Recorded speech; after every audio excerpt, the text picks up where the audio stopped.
풀리지 않던 의문. 사찰의 고승들의 수명을 조사하다가 이상한 점을 발견했다. 한국 불교의 큰 스님이신 효봉 스님은 79세, 이청담 스님은 70세, 성철 스님은 82세, 법정 스님은 79세에 돌아가셨다. 이분들은 불교계의 고승들로 다 훌륭하신 분들이다. 그런데 90세를 넘기신 분이 없었다.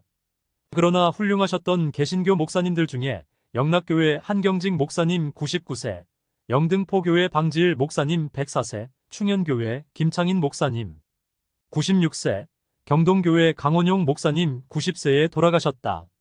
모두 90세를 넘기셨다. 고승들의 평균 수명은 77.5세이고 훌륭하셨던 목사님들의 평균 수명은 97세다. 목사님들과 고승들과의 평균 수명이 자그마치 20년이나 차이가 난다. 원인은 어디에 있는 것일까? 사람이 건강해지려면 가장 많이 먹는 것을 가장 좋은 것으로 먹어야 한다. 그렇다면 사람이 가장 많이 먹는 것은 무엇일까? 공기다. 공기는 잠잘 때도 먹어야 한다.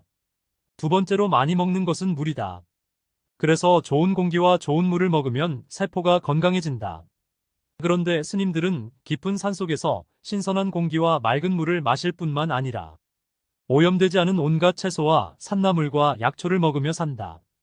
더군다나 108번 뇌에서 벗어나기 위해 참선을 하며 무념을 유지한다. 곧 고요한 평안을 유지하며 108번 뇌에서 벗어나 해탈한다. 그러나 목사님들은 공기도 좋지 않은 도시에 살면서 매일 새벽 설교와 주일 설교와 수요 설교를 준비하느라 힘든 시간을 보내며 또 교인들로부터는 온갖 근심거리를 들으며 산다. 그런데도 목사님들의 평균 수명은 고승들보다 20년이나 더 길었다. 몇 년도 아니고 20년이면 엄청난 차이다. 이는 내가 풀 수 없는 의문 중의 의문이었다.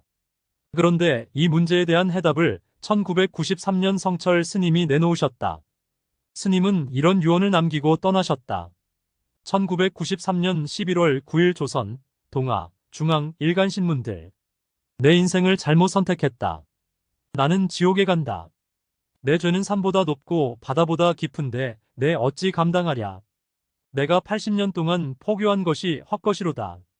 우리는 구원이 없다. 죄값을 해결할 자가 없기 때문이다. 성철 스님이 죄의 값에 대해 이렇게 언급하셨다. 내가 금강경을 10여 차례 읽으면서 깜짝 놀란 일이 있었다. 그것은 부처님의 가르침 중에 예수님의 가르침과 똑같은 말씀들이 있었기 때문이다. 그러나 금강경에 없는 것이 하나 있었는데 그것은 죄의 문제를 해결하는 것이다. 내 죄는 산보다 높고 바다보다 깊은데 내 어찌 감당하랴. 우리는 구원이 없다. 죄값을 해결할 자가 없기 때문이다. 성철 스님께서 죄의 문제를 정확히 짚은 것이다. 자신이 죄의 문제를 해결할 수 없다는 사실을 깨달았을 때 얼마나 큰 충격을 받았을까? 핵폭탄을 맞는 충격을 받지 않았을까? 지은 죄를 잊어버린다고 잊힐 수 있을까? 죄를 짓고도 내가 지은 죄는 기억나지 않아. 이러면 자신이 위선자가 된다는 사실에 더욱 갈등하게 된다.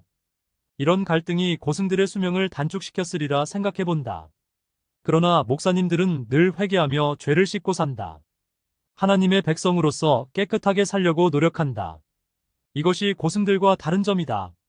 예수님의 십자가 대속의 은혜를 믿고 날마다 지은 죄를 회개하며 살면 정신만 건강해지는 것이 아니라 온몸의 세포까지 건강해진다고 나는 믿는다. 우리 가족 모두가 십자가의 대속의 은혜를 생각하며 날마다 회개하면서 천국에 이르기를 축복하며 예수님의 이름으로 기도드립니다.